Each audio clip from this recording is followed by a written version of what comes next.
The crowd roars with laughter on live TV.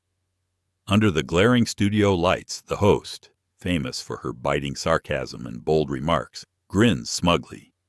She jabs, "So, Keanu, do you honestly believe someone's up there watching over you, even after all you've faced?" More laughter. The camera pans to Keanu. He's silent. Calmly, he touches the small cross resting on his chest. His eyes are peaceful, unmoved. He doesn't flinch, doesn't defend. He simply feels. Then, a deep, tense voice breaks in. What the host didn't realize was that she was about to witness something that could shift not just her beliefs, but her very core. Keanu Reeves isn't just another star in Hollywood. He's a man who's endured unimaginable loss, yet still stands, not by fame, not by strength, but by the one thing they tried to ridicule that night: faith. Stick around till the end to see what really unfolded. And hey, before we begin, drop a comment telling us where you're watching from. We read them all. The set blazed like a coliseum, lights crisscrossed overhead, bouncing off sleek black walls. Cheers echoed, thick with excitement, like a scandal was about to erupt or a joke taken too far. This show thrived on chaos, drama, sarcasm, and clashes, disguised as interviews. The host strode in. Applause exploded. Ladies and gentlemen, he's an actor, producer, motorcycle enthusiast, a legend, and maybe, just maybe, a monk. Please welcome the myth himself, Keanu Reeves. The crowd roared. Keanu entered with quiet grace. Dark jeans, black blazer, plain tee. Around his neck, a subtle cross, simple, yet striking. It hinted at something deeper. He greeted them with a soft smile, took his seat like a man who'd lived through storms and knew the stage well. The first questions were easy, about films, roles, funny moments. Keanu answered with calm intention. The mood stayed light. Laughter flowed. But as usual, the tone shifted. The host smirked. "You seem grounded, maybe even spiritual. But seriously, do you really buy into miracles? After all you've seen in Hollywood? After everything that's been taken from you?" Laughter. Keanu didn't blink. His gaze stayed thoughtful, serene. He didn't rush to respond. Silence filled the space, the purest kind of answer. The host chuckled. More laughter. Keanu looked down, gently touched the cross. A quiet gesture, easily missed, yet full of weight. The camera zoomed. The cross swayed slightly.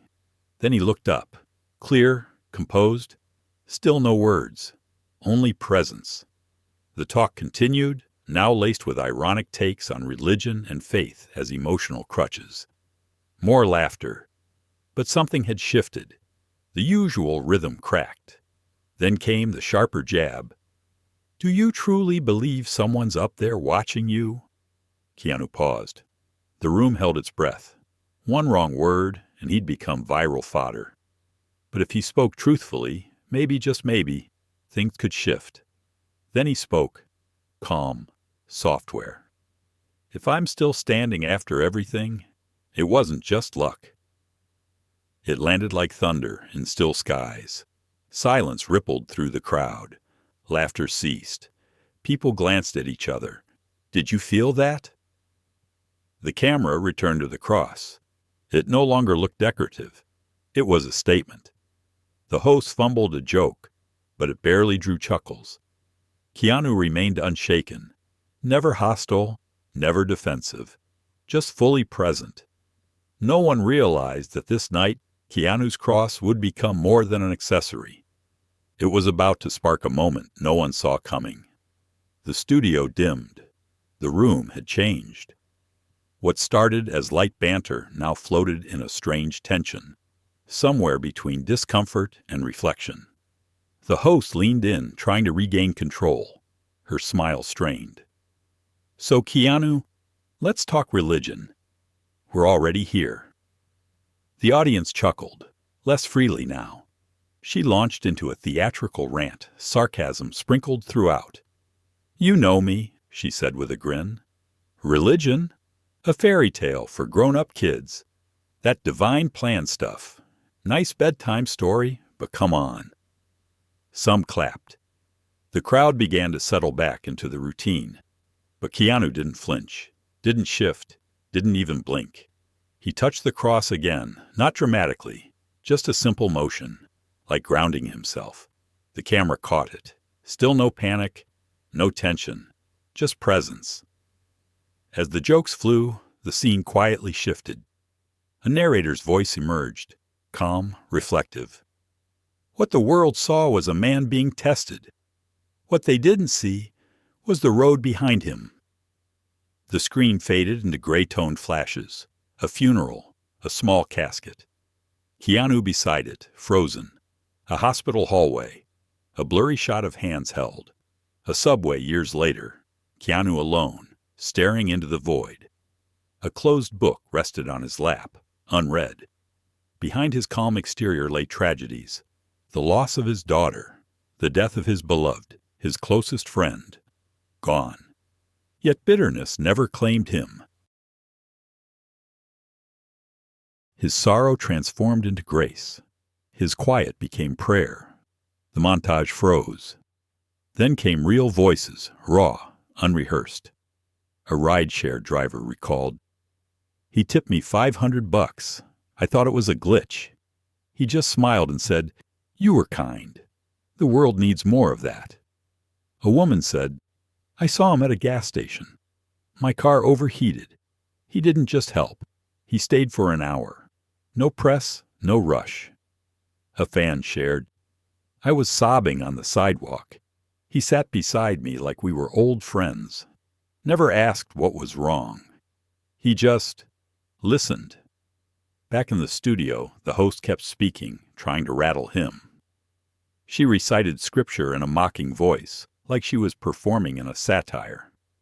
"The meek shall inherit the earth?" She smirked. "Good luck with that in L.A." Laughter echoed, but thinner this time. Something had shifted. The audience wasn't as loud now. Their chuckles came with long pauses in between. Keanu stayed still. The host, more agitated, leaned forward. "You're really not going to respond? Seriously? You think someone's out there watching over you?" For the first time, he looked directly at her. No anger, just depth. Then he answered, calm, grounded.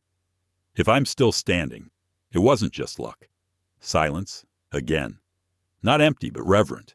Even the cameras seemed slower. It wasn't just his words. It was how they landed. No drama, no flair, just truth. The laughter died completely. The air held its breath. But what followed would stir everything. Beliefs, pain, and the idea of redemption. The crowd sat frozen in quiet. The kind that feels like the moment right before thunder. But Keanu didn't say more. He didn't have to. His fingers stayed on the cross, not flaunting, not hiding, just there. The host shifted uneasily and forced a chuckle. "Well, that got deep." She tried to reset the tone. "Let's talk stunts or puppies. Something cheerful." A few awkward giggles escaped, but quickly vanished. The energy was different now. Something unspoken lingered beneath it all. The screen faded to grayscale. The narrator returned. What does faith mean when spoken through silence? When pain doesn't turn to resentment? Keanu never gave sermons, never shared verses, but his life, his choices, spoke volumes. The screen shifted to black and white flashes, real ones. Keanu, alone at a gravesite. His daughters. His face hollow, hands tucked into his sleeves, his eyes distant. Another scene, years later. A New York subway. He sat quietly, unnoticed, lost among strangers. Head tilted slightly, as if hearing something no one else could. Some burdens aren't chosen. They just become part of you. Not strength, but necessity. Then, layered testimonies again, raw and overlapping. A crew member recalled, "He was always early.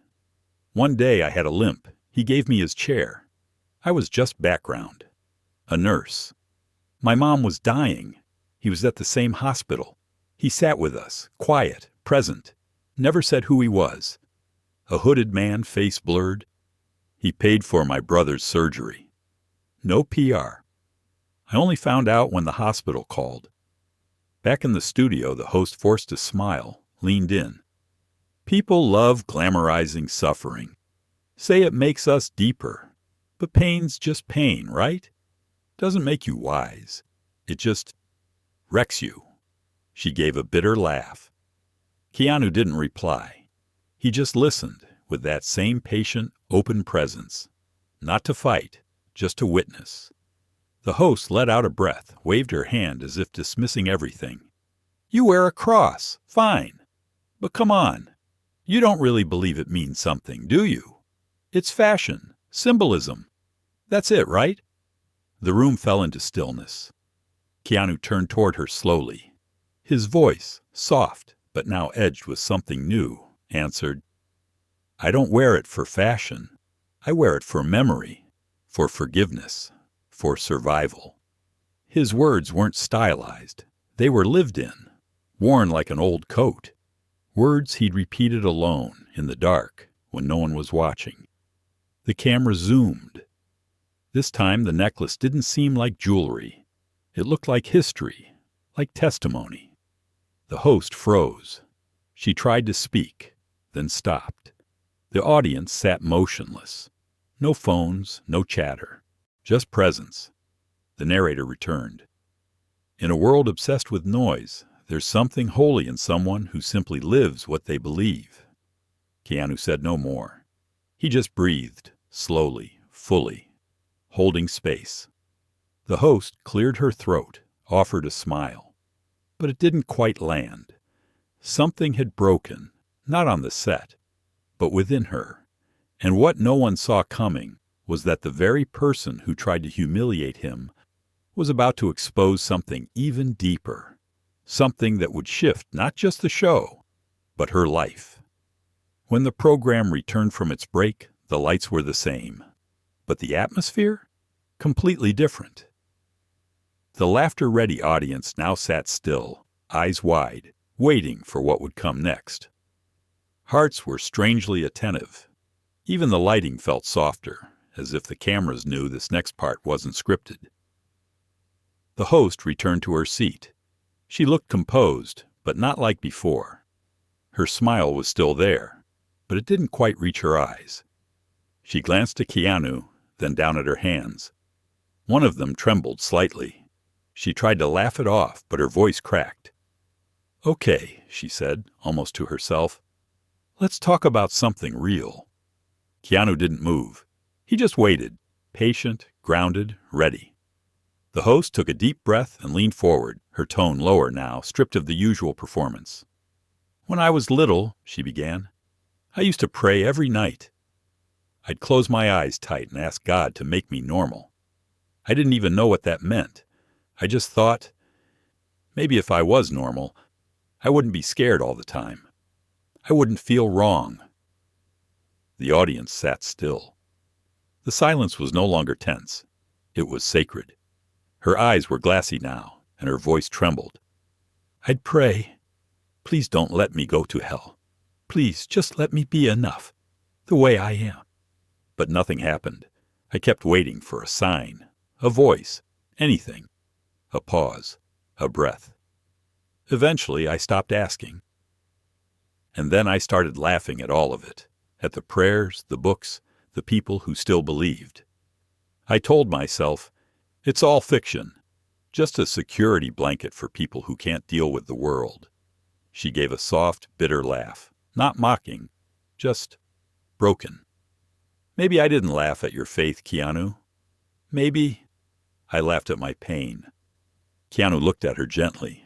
No judgment, no pity, just compassion. The camera caught his face as he leaned in and spoke quietly. No one who suffers while praying is ever alone. Someone always hears, even if you didn't realize it. For a moment, nothing moved. A woman in the audience wiped away a tear. Another held her breath. The host blinked slowly, her facade slipping with every second.